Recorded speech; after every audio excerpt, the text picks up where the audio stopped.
Everyone, good to see you all today. My name is Radha Ruparel. Welcome to another one of these People First talks. I see some familiar faces and some new faces. So for those of you who are new to this community, the People First community, we're now a growing group of, I believe now 600 individuals and organizations who've come together because we have this idea that if we want to achieve sustainable development, whether that is in health or education or girls' rights or cross sectors, it's not going to come down to just technical solutions. We have to invest in leadership and we have to invest in people.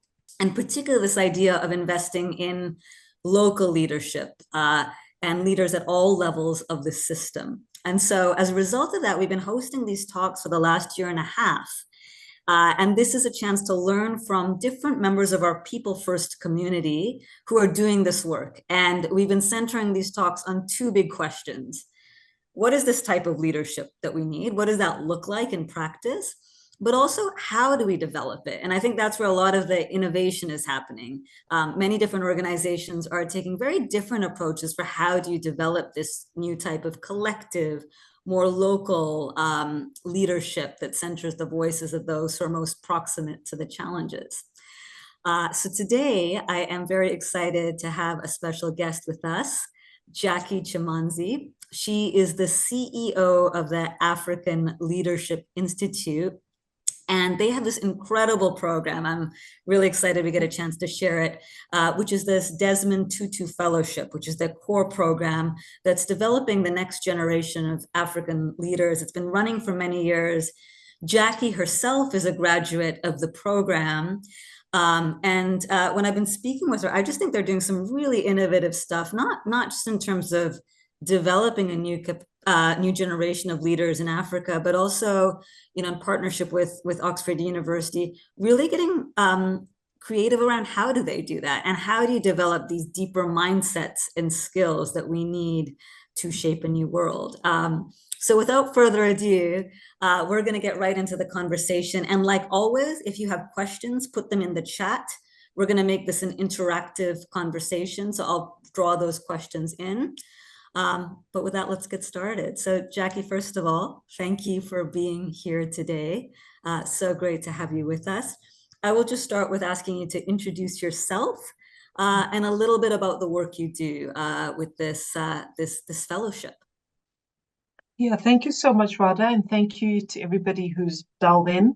My name is Jackie Chimhanzi. I'm actually originally from Zimbabwe. I am the CEO of the African Leadership Institute, and as Radha said, our flagship program is the Archbishop Tutu Leadership Program, which we designed and developed and deliver in partnership with Oxford University. So the late Archbishop Tutu was our patron, and it is significant that he was our patron because a lot of the work we do really derives from his values, which I'll go into a bit later in the talk. Thank you. Yeah, beautiful. And Jackie, can you just give us a little bit more of a picture of the fellowship? Like how many leaders have kind of come through this? Who are some of the folks who've gone through? Just a little bit of the what it looks like. And then we'll get into the type of leadership, but even a little bit more of a frame of, what you all have been up to. So we've been running since 2006. So this is our 18th year. We take 25 a year. So we've just hit the 400 mark. So it's a very slow, deliberate process. But we like it like that because the small classroom sizes mean that there's a lot of intimacy and the participants really get to know each other. And that intimacy and knowing each other and building strong relationships and strong bonds is really integral to the way that when they leave the program, they're able to hold each other to account. So accountability is another big theme. And that accountability comes through even in the program design. So we now have just over 400 leaders across about 50 African countries in very senior positions. We are now starting to see ministers in government, technocrats. We are seeing wannabe presidents, presidential candidates. We've got CEOs, we've got people in civil society, public sector, private sector. So it's a broad church. We are sector agnostic. And also by design, we are deliberately diverse. Because I'm seeing increasingly there's a trend towards sector-specific programs or issue-specific programs. So leaders in climate, or leaders in tech, or leaders in health. we like the diversity because that diversity encourages learning across sectors. So when you couple that with so many different nationalities, it's such a rich place for people to learn and to grow from each other as well. So some of the leaders that have come through our program, you may know James Mwangi. He's ex-Dalberg, very big in the climate space, doing a lot of work in that space. He recently won the Climate Breakthrough Award. He's also board member of the Skoll Foundation. So that's the kind of level of fellows that we are cultivating. We've also got Dr. Angela Gichaga. She runs the Financing Alliance for Health, doing a lot of really good work in that space. We've got Bosun Tijani. He was recently appointed the Minister of Technology for Nigeria. And that is always very exciting for me when I see our fellows starting to go into the public sector, especially. And the reason I say this is because the African public sector is quite broken. It doesn't have the capacity to put together effective policies and to implement them. But then when you also think that how important governments are, because everything stems from effective policies, right? So if the center is weak, nothing else is going to work. That's how I think of it. So it's so important that we have the right talent to support governments, because that is where talent is especially needed. But also governments, that's also the place where a lot of talented Africans don't want to work, right?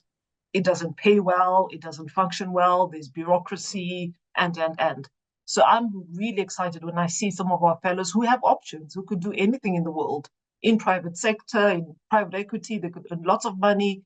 When they find their calling and they say, I want to go back home, I want to go into government and I want to fix it, I just find that really incredibly rewarding. I love that, Jackie. Yeah, I mean, you touch on a point that we've spoken about so many times in this community, which is if we want to see change across systems and massive paradigm shifts, we need leaders at all parts and all levels of the system. So I really love what you said is it's civil society leaders and it's governments at the top. And I'll be so curious to learn a little bit more as we talk about what did inspire some of these folks to go into those careers and leadership roles that oftentimes people shy away from, because I'm sure there's some special sauce in the cohort that really encourages people to do that. But why don't we dig into a little bit more about the flavor of the program and as you think about the leadership that you need in Africa and also across the world, right? Thinking about Africa, some of the youngest people, it's going to be a big force, not just in the continent, the world. What is the type of leadership that you're actually trying to develop with these cohorts of 25 and now 400 leaders? Are there specific capacities that you focus on more than others? And are there some that are particularly relevant to your context as well, or these diverse contexts, right? 50 different countries. Sure. Maybe before I do that, can I just talk about how the program is structured? That would be great. I think that would be really helpful. Into the kinds of leaders we're trying to develop. So the program rests on 4 pillars, and they're all very self-reinforcing. So it's very carefully curated in such a way that with each session, each workshop that you go into, it's almost like you're an onion and you're peeling the onion until at the end of the program, you actually get to your core. So the core that we're trying people to get to is to be able to answer the question, who am I as a leader? Why would anybody want to follow me? So the program does many things, but it really focuses a lot on self-awareness. And it's not a program where we teach leadership. We call it a leadership learning experience. We want you to know the leader in you and to bring that leader out, right? So we're not imposing leadership theories. We're like, who are you as a leader? We're going to curate an environment in the space where you self-introspect and you begin to know who you are as a leader. What are your values? Where do you draw the line? Where's your red line? What do you tolerate? What do you not tolerate? How do you show up as a leader? How do your followers experience you?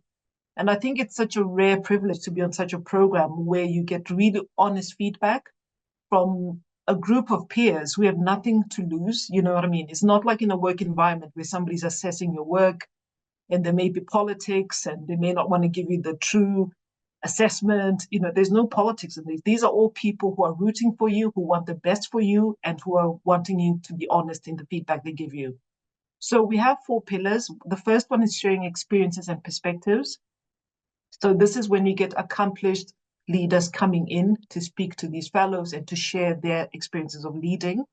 But also increasingly, we find that the fellows want to hear from each other. So it's not just the older leaders, more accomplished leaders coming in. They also want to hear from each other. And remember, they're coming from different sectors, different countries. So this may be the first time somebody from Kenya is meeting somebody from Niger or from Mali. I mean, where would you meet people from Niger or Mali normally, right? So in every class with 25 people, we normally have about 14 or 15 nationalities represented. And that diversity is a source of learning in itself. Culture, how are things in Ghana, how are things in Nigeria. Then there's also understanding leadership. What is leadership? And not imposing it, but understanding what leadership means to you, personalizing what you understand leadership to be. Then the third pillar is the context within which leadership is exercised. And for us, this context is very much the African context. So within this pillar, for example, we'll bring in speakers, economists, really sort of well-renowned speakers, Paul Collier, you know, they'll come in and just speak about Africa, the big trends, some of the things you mentioned, climate, the demographic challenge, unemployment, strong institutions or lack of strong institutions, democracy, the coups, the recent coups that we all had. Yeah, so that is the context within which these young leaders will be leading. But also AI and tech. How is that changing the context within which they lead? And as young leaders, how do they anticipate those changes? And how do they adapt to those changes? So it's actually quite challenging. Then the last one is personal leadership and self-reflection, which I've already mentioned. Who are you as a leader and how do you show up as a leader? And how do people experience you as a leader? So having set that scene, then maybe we can talk about the kind of leaders we're looking to cultivate. We're really wanting, so let me just go back. So remember Archbishop Tutu was our patron, right? So we're very much values driven. So maybe those values, we can talk a bit about them. So the first one is openness and respect. And they come sort of as couples, openness and respect. Then we've got integrity and courage. Then we've got Ubuntu. For those on the call who may not know, Ubuntu is an African philosophy of I am because we are. So it's the collectivism of Africans as opposed to the individualistic societies perhaps you see in the West. So my success is dependent on your support and your success. So it's Africans seeing themselves as very much connected to a wider community. They don't think in terms of self. So as leaders, you want those kinds of leaders who think of the people that they're leading. Because I think currently on the continent, we see a lot of selfish leaders. Then there's also passion and positive impact. And then the last one is higher purpose. So higher purpose is our fellows being deeply disturbed by the status quo. So I don't like what I see, and what am I going to do about it? So those are the values. And then now I come to your question, to your answer. So the kinds of leaders we want really are self-aware. Mm-hmm. So we believe that effective leaders are the ones who take the time to self-introspect. And because they self-introspect, they're self-aware. And because they're self-aware, they can self-regulate, right? We also want leaders with agency. So back to that thing about higher purpose and being deeply disturbed. So once you're deeply disturbed about your status quo and you don't like what you're seeing, our role is to help build your agency to say, I'm going to provide the solution. So that's the agency we're trying to build with the program. So that you raise your hand, I am the change I've been waiting for. I know it sounds very trite, but when people leave the program, they really do feel like that. And yeah. But also then servant leadership. I want to serve. I want to be in service of others. And then lastly, moral courage. And I think it goes with the agency. So yes, you can raise your hand to say, I want to be the solution, but then you need to find the courage to do it, right? The moral courage to do it. So those are the kinds of leaders that we're looking to cultivate. Yeah, Jackie, there's just so much in what you shared here. Yeah, there's so many different directions it can go. So as folks have questions, please do put them in the chat. Before we transition to the how, maybe just one more question on the what. There's a lot in here, like openness and respect, integrity, courage, passionate. As you really think about the heart of the program, now you've seen many, many different cohorts. What are some of the shifts you're most proud of? Or like there's certain elements of this that people say, gosh, like I came in feeling this and I've come out feeling that. Was it around agency or courage or operating in collective ways? Or was it really a cross section? But are there a couple that you just want to highlight that you're like, this is the heart? This is what's really shifting? Hmm.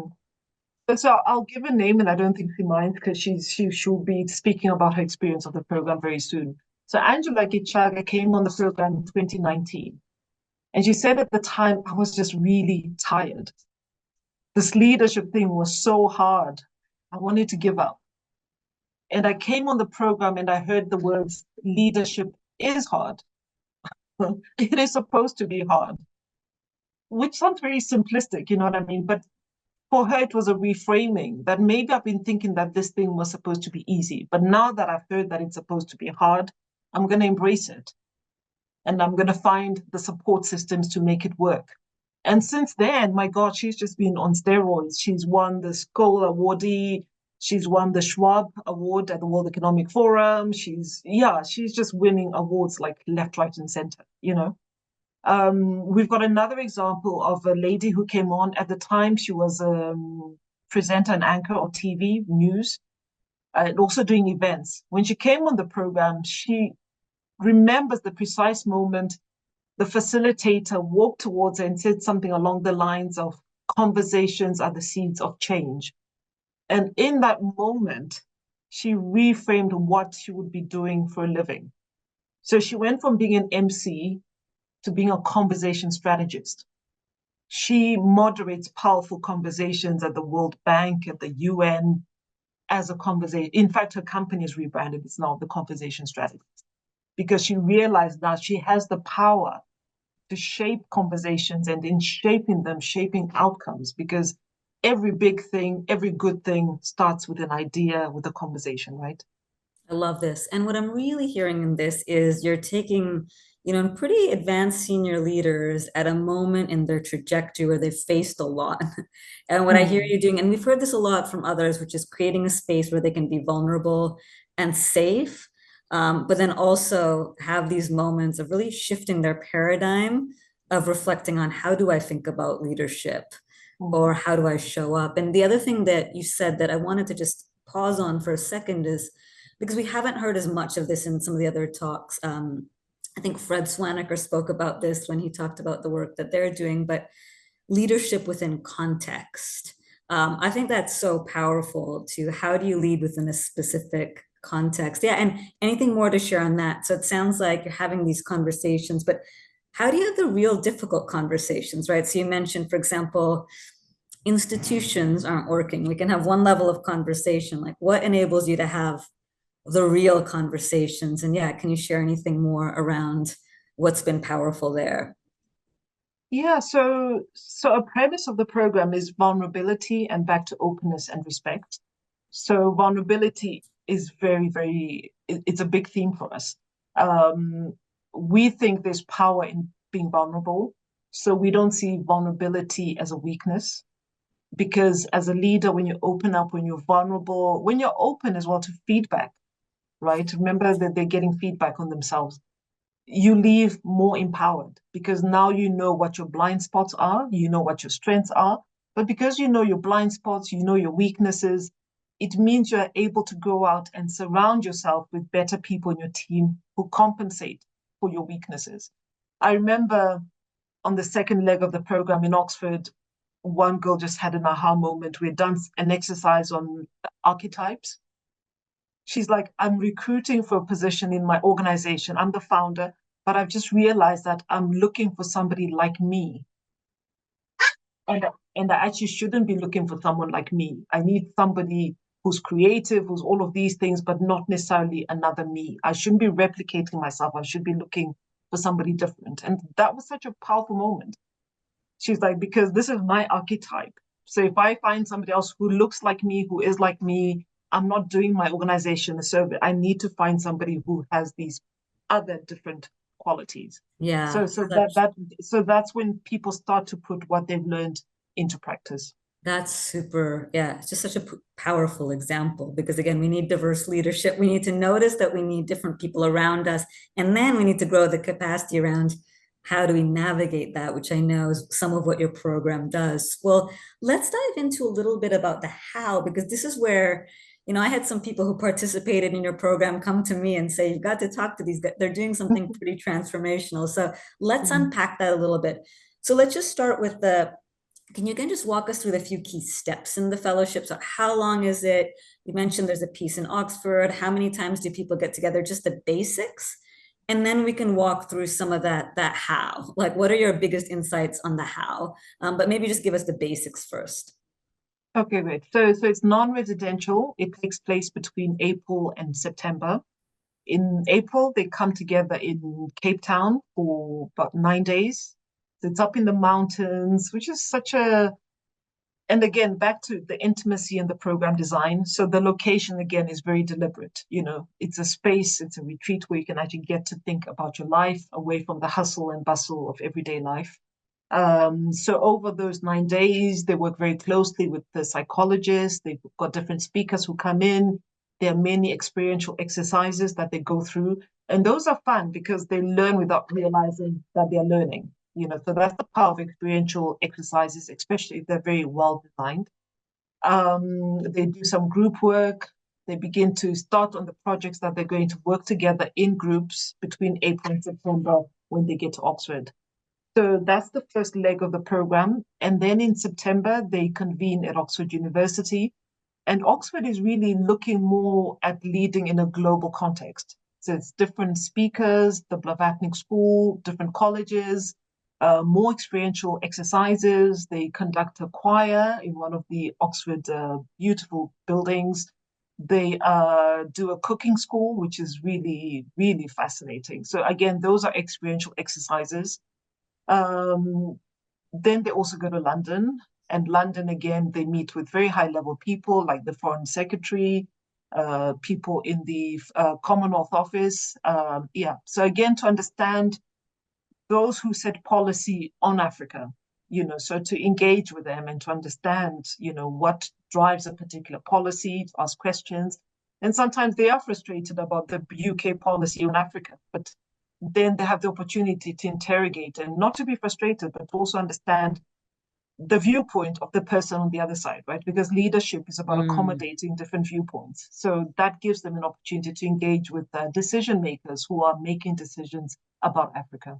beautiful. And Yeah. then, so in between April and September, they do three things. They do an essay on leadership. And again, it's such a great opportunity to put your thoughts down on paper. So we all watch the news, we all think, I think this about Africa, I think that.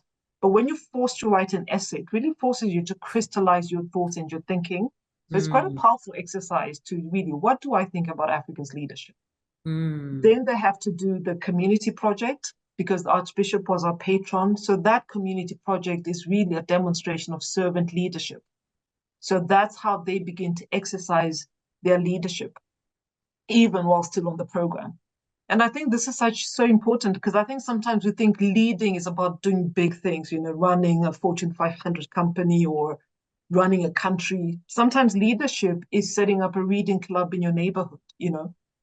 It's setting up a gardening project for unemployed youth. You know what I mean? It's small things that make a difference.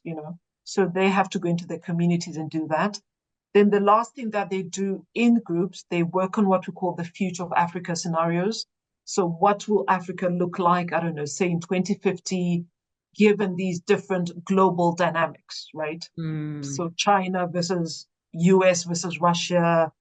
So once all these dynamics play out, how will they impact on Africa? What's the best case scenario, worst case scenario, whatever? And the reason for this as young leaders is for them to begin again to anticipate the environments within which they lead. So Yeah. scenario planning is a very useful tool for leaders to engage. Yeah. This is really great, Jackie. There's so much to unpack here. So I might go into a few of these areas. But yeah, what I'm hearing, it's a multi-month journey with a Yes. significant amount of time in person, with a lot of introspection up front, but Mm-hmm. then increasingly open up to say, Yes. okay, well, going from myself to really thinking about who am I in Africa, and then who am I in the world, and Yes. actually having exposure to that along the way. And it sounds like there's a lot of reflection, a lot of peer-to-peer learning, and a lot of experiential learning. So just, yeah, it's such a powerful mix of all of that. So let's dig into a few of these that I think are quite unique. You mentioned experiential learning, and you talked about things like the choir or a cooking class or power games. And it's, you said that it's actually one of the ways people learn, they're not even knowing they're learning. So can you pick maybe one of these or one or two of these and just share with us? Because I actually think this is quite unique in what you're doing around using some of these other activities to have people reflect on really deep questions.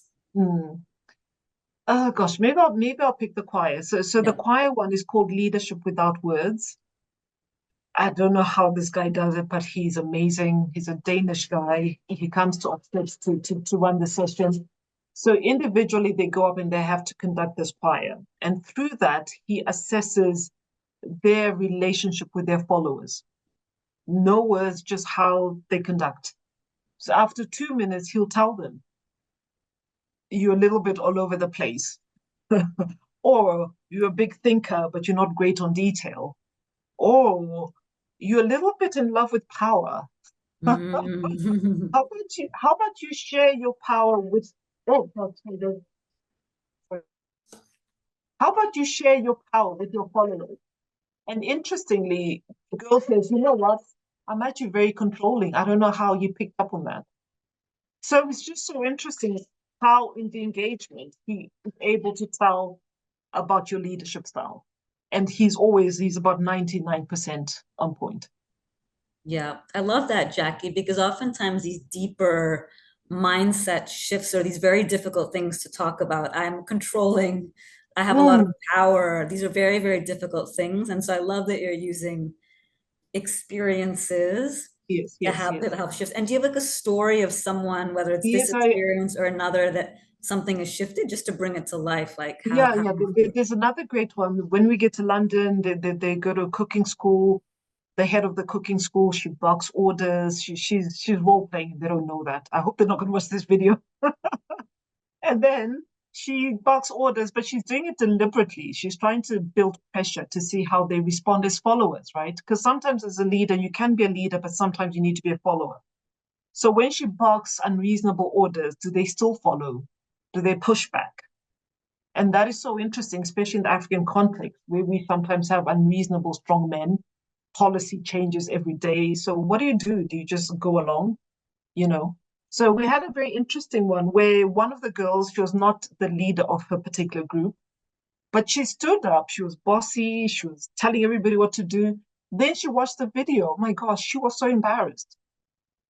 She was like, I'm really, really embarrassed by how I showed up. Then she explains, growing up, I headed up the household. So if I gave orders, all my siblings would toe, fall into line. And it worked then. But what worked for me then should not be what I'm using now. I'm in a different place. I can't be the same dictatorial person I was then. It was useful then, but it's not serving me now. And she's like, what is so embarrassing is that I'm setting up an organization and one of our values is humility. And when I see myself in that video standing up and barking orders, she's like, I'm just embarrassed. And that is such a profound lesson because nobody can tell you you're bullying or you're bossy or you know what I mean. You necessarily have to see yourself. You necessarily have to feel the embarrassment sufficiently to say, I need to change, right? So the cooking class, the whole thing is filmed throughout the whole day. Then we watch it all together with the psychologist and we're pausing. Let's pause here. Let's talk about this. What was going on there? You are not the leader. Why did you become the leader? You are the leader. Why did you lose your authority? So we begin to discuss what was happening. And it's such a powerful way to see yourself. Yeah, I love that, Jackie. And it almost destigmatizes conversations that are very, very difficult to have, right? Around control and power and dynamics and how we respond to authority or how we don't respond, which have an individual element to them. But I think what you're also raising is they have an intergenerational element or a collective element, because this might be how we were raised, or what you're saying, what we were taught a strong man leader is. I hear there's a lot of unlearning here, and kudos to Yeah. you that you created a space where there's enough Mm, trust and safety, where mm, people can do this, because it's often so mm. hard to have these conversations. So Yes. that seems like, so one pillar I'm hearing from you on your how is just these experiences that allow us to have conversations and massive mindset shifts that otherwise are not possible. A Mm, second mm, piece that's related to that I heard you say is you do a lot of work around deep introspection, like peer-to-peer feedback, psychologists. Can you say mm, a little bit more about that, right? Because, bringing in now psychologists mm, with leaders, right? We're starting to cross realms. Tell us a little bit about how that works and mm. what you do with folks there in that introspective space. So back to our starting point, which was self-awareness. How do you show up as a leader? They do some transactional analysis. You know, I don't know if your viewers know it, but really it's just, there's a dominant voice. Is it the critical parent? Is it the nurturing parent? Is it the adult? Is it the child? So really archetypes. So which archetype best describes you? So they do their self-assessment, then others assess them. Then we also look at the gap. So how you think you show up versus how others experience you. It's quite fascinating. So the nurturing parent is the voice of the leader at work. No, it's okay. Try again. Yeah, how about I help you with this task? Are you finding it difficult? Do you want to have a go? And then I'll see how well you've done. So it's like a nurturing parent at home, you know. And again, the voices you bring at work are the voices you mostly heard growing up, and I think people don't sometimes realize that how powerful upbringing is and how upbringing trauma show up at the table. uh the critical parent is, wipe your nose, pull up your socks, very critical, and there are people who show up like that at work. Then there's also the child, very frivolous, very spontaneous, and there are people like that, right? And then there's also the adult, very rational, you know, we are going to do this based on one, two, three, very rational, So which is your predominant voice? And this is Mm, such a useful exercise, not just for self, but in understanding your colleagues. But it's also a very useful exercise for communication. So if you're operating in adult mode and somebody's operating in child mode, how do you help them? How do you elevate them to come to the adult level so you can have an adult conversation? yeah, it's so Because an powerful because, adult an adult and a child cannot speak. They yeah, we can't have a oftentimes are having meaningful these. they cannot have a meaningful conversation. So yeah, so it's very useful for team dynamics as well. Mm. Yeah, because we're often having these very young conversations. And like you were saying, that might have served me at that point, and that might have been right as a child. Mm, And we're in a different place, and we don't have these safe spaces to reflect on this yes. with one another. So that's amazing. And so, yeah, I've heard kind of But, but three but also sorry, so when they go to Oxford, it's fascinating. They do something called mythodrama. People different. from the Royal Shakespeare Company come through.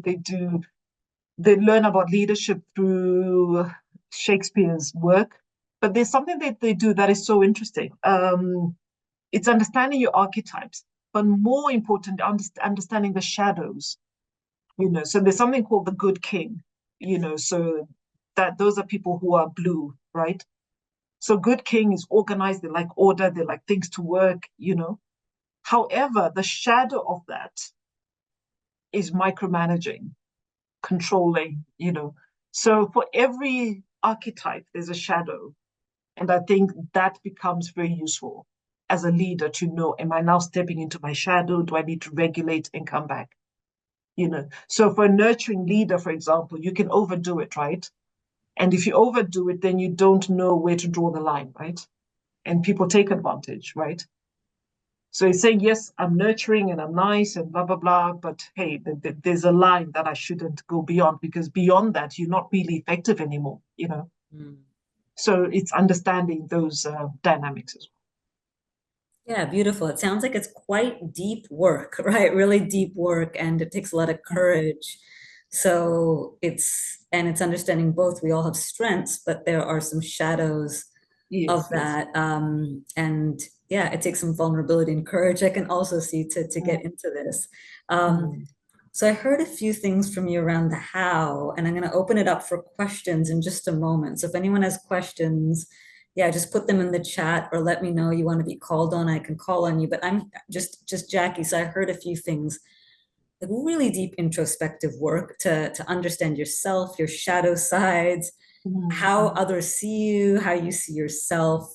mm, I heard a lot of like deep space to reflect on who am I as a leader, but also what leadership we need in a context. I heard exposure to mm, people across your own context, your peers, but also beyond. I loved what you said around it's not just leaders in Africa, but also leaders globally and really developing perspectives. I heard experiential learning that allows you to have conversations you didn't have. In order to build this set of values and pillars that you talked about. So there's just so much there. Is there anything else that we haven't covered yet that you feel, before I open it up to questions, yeah, you just really want to make sure gets said, and then I'm going to open it up to a few questions where we can go deeper. Yeah, no, I think that's it. Happy to take questions. Thank you. beautiful. Okay.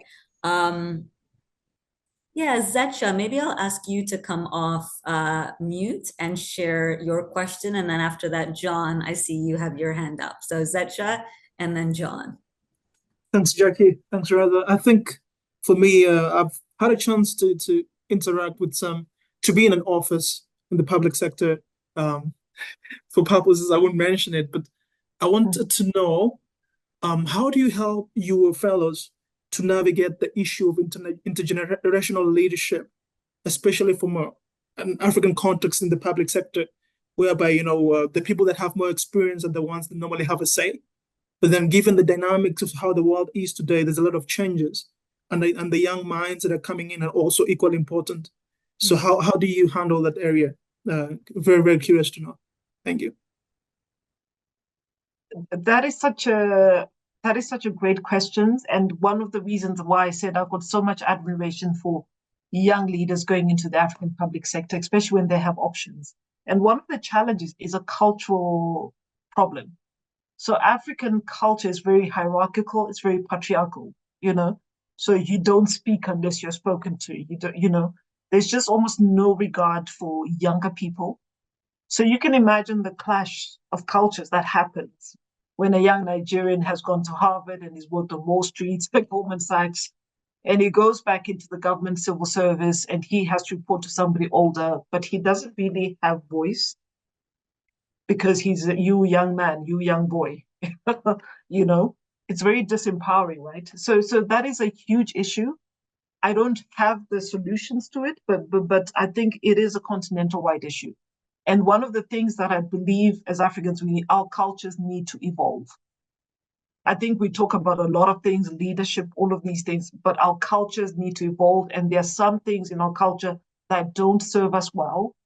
And we need to be able to talk about them and to change. And that is one of them, where you defer to somebody just because they're older. They may not make sense, and you can't even challenge them just because they're older. There has to be a different way of doing things because that's just not sustainable.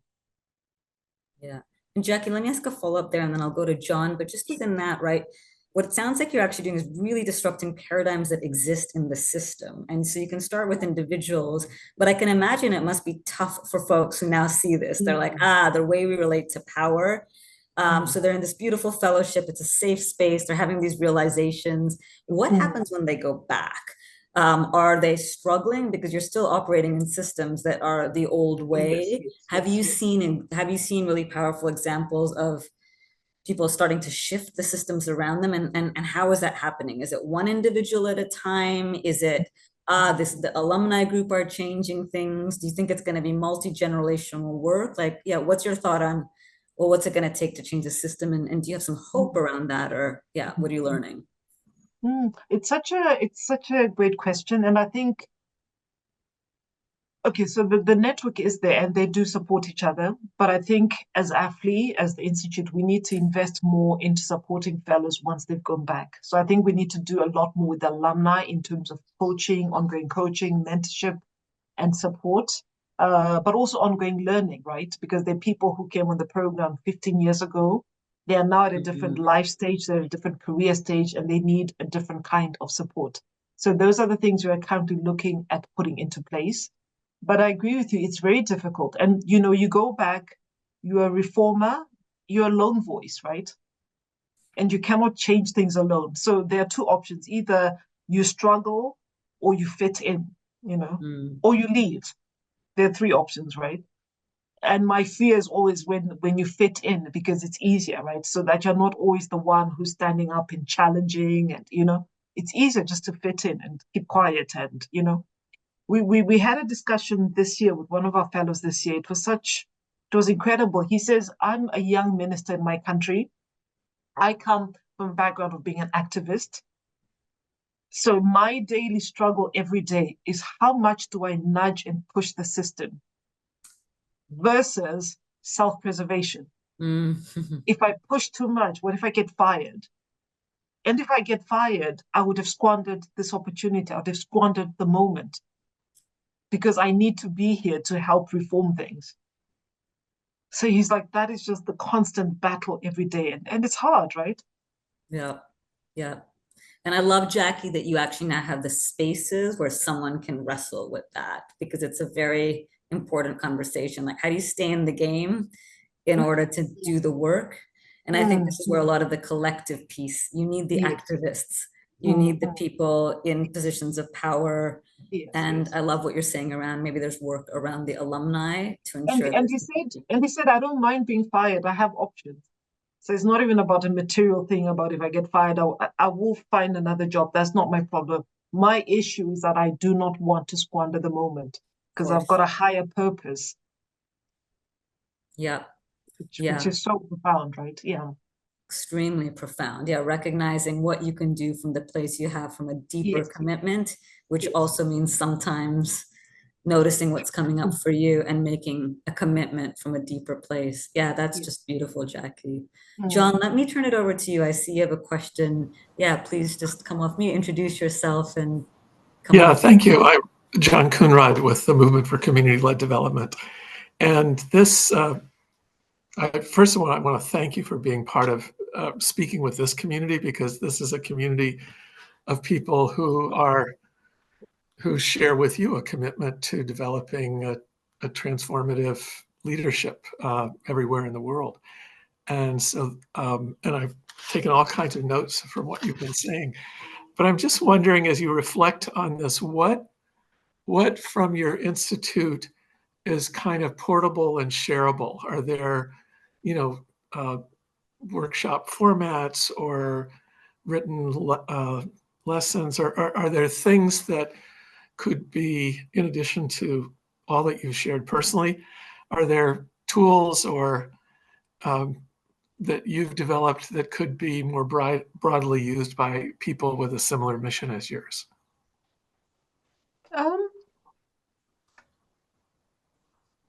Yeah, I'm sure, and I'm just trying to think. But when I look back, I'm not really sure whether we're doing anything particularly unique, or we've just found a unique way of putting things together. Does that make sense? So transactional analysis exists, understanding archetypes exists, scenario planning exists, you know what I mean? However, the founders of the program have just put all those elements together in a uniquely compelling way, if that makes sense. So there isn't anything that we do that we have trademarked or that is specific to us. These are tools that are out in the public domain, but we have just curated a compelling program through the way we sequence the sessions, through the way we brief the speakers, through the intended outcomes of each session. Yeah. So I think that's where the magic is. It's in the how we curated it, as opposed to the what or the components of the program. But I'm happy to engage you. But I'm happy to engage you further. Yes, thank you. Oh, great. Thank you, Jackie. Let me throw it to Aparna and then to Wendy. And Aparna, maybe you can come off mute and share your question. Yeah. Yes. Hi. Thank you so much for your session. It was really insightful. I just really wanted to understand how do you ensure that the fellows, once they pass out and once they finish their fellowship and they become alumni to the organization, how do you ensure that they are all connected through the years of through the number of cohorts that you have seen your fellows move out, right? So how do you then build sense of the larger, and how do you keep them connected? Yeah, and Jackie, I heard you say earlier it's a work in progress. So maybe you can share with us Yeah, something that sure. you think is working that we can learn from, Sure. No, and what are your we've aspirations? actually just hired an alumni manager last week. Good, good. So it's an area that we are aware that we need to invest more in. But speaking from my experience, having talked to other curators of other leadership programs, we know that the post-program element is almost always the weakest, actually always the weakest, right? So if you look at the work we do in terms of a value chain of activities, so the first cluster of activities is pre-program, which is nomination, selection, the criteria of the kinds of people you want to nominate, right? Then program is the actual delivery that I've talked about. Then post-program is the alumni component once they've graduated. And that is always difficult because I think, Radha, you also said it. So when they go back to work, what happens? So they come on the program, they finish on a Saturday, whatever, they fly back Monday. For a lot of people, it's back to life as normal, right? Because life happens, life gets in the way, right? There's work, there's kids, it's very difficult. So then to add then the extra layer of we want you to collaborate on projects, we want you to demonstrate collective leadership, it just becomes too much of an ask. So alumni engagement is very challenging. However, what we have found is that people want ongoing refresher programs, which is something we'll be doing going forward. So that's another opportunity for them to come together physically. Also alumni events work, but also online virtual engagements. I think COVID has showed us that you don't necessarily have to spend money on hotels and flights. There are ways to connect cheaply and easily. And I think we need to make use of such platforms for people to continue to have ongoing discussions on the African issues that they are passionate about. Beautiful. And are you We seeing also, organic connections between some of the alumni? yeah, Like, do people stay connected within their cohorts, or? yes, I do. We've got a very, very busy WhatsApp group. Gosh, you can imagine 300 opinionated type A personalities and the kinds of discussions we have. Yeah, so there is that. There's a lot of DMs. There's a lot of collaborations that happen, sometimes that I don't even know about because they're just very organic. Yeah, so those are some of the ways that we are hoping to be able to build more collective leadership. Beautiful. Yeah, and I think But this is also we're realizing we've now got critical mass of fellows along different verticals, so like health, like education, climate. So the other thinking is people can come together along country lines. So everybody in Nigeria, everybody in South Africa, Zimbabwe, Kenya, but people can also come together by sector or issues. So all the fellows in climate, what can you do together,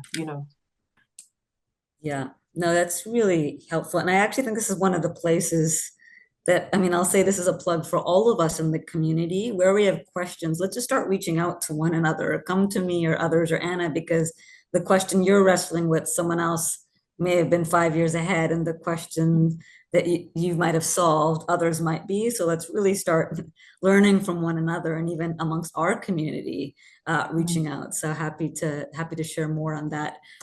Wendy, I saw you might have had a question. Let me know if it's been answered, if you want to come in with a question. Yeah, I'd love to come in. It's so powerful, Jackie, listening to you and realizing I feel like I've heard so much about your fellowship over the years and now kind of understand more about why it's so powerful. And it feels so incredibly important. And I'm just wondering what your experience has been in building support for it. I don't know what your constraint to growth is, and maybe this is exactly the scale that you would hope to be at, actually, just, every year, 20 more people. I mean, it ends up with hundreds of the leaders we most need. But I'm just curious how you've approached the question of scale and how you've experienced like building support for it and like really gaining the kind of financial support that you need to, I don't know, be at your optimal capacity. What the challenges or not have been there. Oh, thanks. Such a great question, Wendy. Thank you. So the real constraint has actually been a funding one. And the more I engage with philanthropists, funders, donors, there always seems to be a stumbling block. So the first one I've realized is people don't want to fund people; they want to fund things. You know, people want to fund systems change, but they don't want to fund the leaders who drive the change, right? Because systems change doesn't happen by itself. And I think Radhi said that at the beginning. We're very focused on technical solutions, but not the drivers of the solution, not the drivers of the policies, right? So that's been a huge challenge. And then I think the second one is because we are sector agnostic, a lot of funders work by sector. You know, they've got mandates, right? Either they've got a health mandate or a climate mandate or an education mandate, but they don't have mandates that are cross-cutting like ours, where we've got leaders from climate, civil society, private, you know. So that's another challenge. So not only that they don't fund leaders, but then we added to that is that we are sector agnostic. We don't have a focus. But we're not apologetic about not being focused, because like I said at the beginning, the diversity is what actually makes the program so strong. Yeah. So I mean, so this those are is being just a classic example of why this community exists. Like, because I know your budget is not that. I mean, I don't know if you can share it, but like it's small, right? Like yes, you're only trying to raise so much money, and this is generating the leadership to change the systems, and it's so powerful. So I just think it's a classic example of what needs to change and what we all need to work towards, like philanthropic. But I'm so grateful for your leadership and people first. I mean, just being at the School Foundation and kind of the discussions that are starting to happen, I feel with your leadership there will be a shift in philanthropy. You know, you're talking system change needs drivers, right? So I'm starting to see, it takes a while, but the conversations are starting to happen, and that's very encouraging. Thank you. Through collective leadership. I mean, I think all of us working together, we can get there. But thank you. Thanks for all you've shared. Sure. Yeah, beautiful. Yeah, so this work is, I just think it's so powerful, the work that you're doing, Jackie, and it's just so helpful to be naming the challenges so we can actually collectively, even amongst this community, I know we have philanthropists and we have practitioners and we have people from all around the world. So yeah, let's really, as we see some of these issues, start thinking about how can we individually or collectively just start to break some of these paradigms that don't work in the way that we operate, in the way that we fund, and the mindsets that we have. So thank you, Jackie, for raising that. We have a couple of minutes left, so I will, in a couple of minutes, just share what's coming up next. But before that, Jackie, I want to give you the final word. So you have just shared so much with us. Maybe final questions like what's giving you the most hope, and any final thoughts you want to leave us with. And it could be something that you've shared before that you just want to reiterate and have us know, or something that you didn't get a chance to share. So I'll give you a minute and give you the final word. Yeah, just to say, I love my job. And to anybody who listen, I always say it's not a job, it just feels like a calling. I went through the program myself in 2010, and I know what the program can do for someone. So I was so excited to take up this opportunity as the CEO, because I'm an example of what the agency does for you, right? And I just think it's so exciting to be able to nurture a new generation of African leaders who are focused on the people, who want to deliver, who want to do better, who want to serve their people, you know? So I'm just very excited about what we do. And back to the question about the alumni engagement, that is such a critical element. And I really want to now focus on that, to say we now have these 400 plus leaders across the continent. What do we do with them? It's such a powerful network. How do we leverage that network? How do we unlock its potential? How do we unleash its potential? Because there's so much to do with them. So that is now kind of the next phase of my journey with ACLI.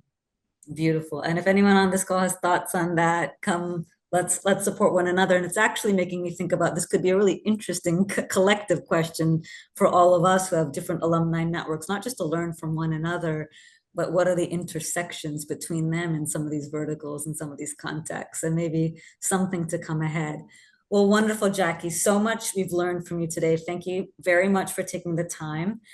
Just to let you know what's next, on June 24th, let's see, June, let me get my dates right, June 25th, we have our next talk with another incredible leader. I encourage you all to join this one. It is with Nijine Paul Delroy. She's the CEO and co-founder of Ansayapur IT. And she is joining us from Haiti. And it's a really incredible conversation around how do you build leadership from within communities, and from within your country. And she, along with so many other community leaders, have been doing incredible work. She's a real model for this. So I encourage you all to join. So again, big thank you to you, Jackie. I am so inspired every time I speak with you, and love the work you're doing. So thank you for being here.